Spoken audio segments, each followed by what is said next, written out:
ఏడు ముద్రల గ్రంథం తెరవడానికి ఎవరు అర్హులు లేరుగా.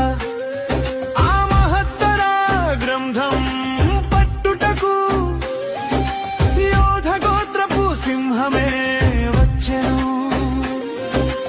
ఆయనే గొర్రె పిల్లగా కనిపించగా వందనములతో సర్వలోకం వంగెను.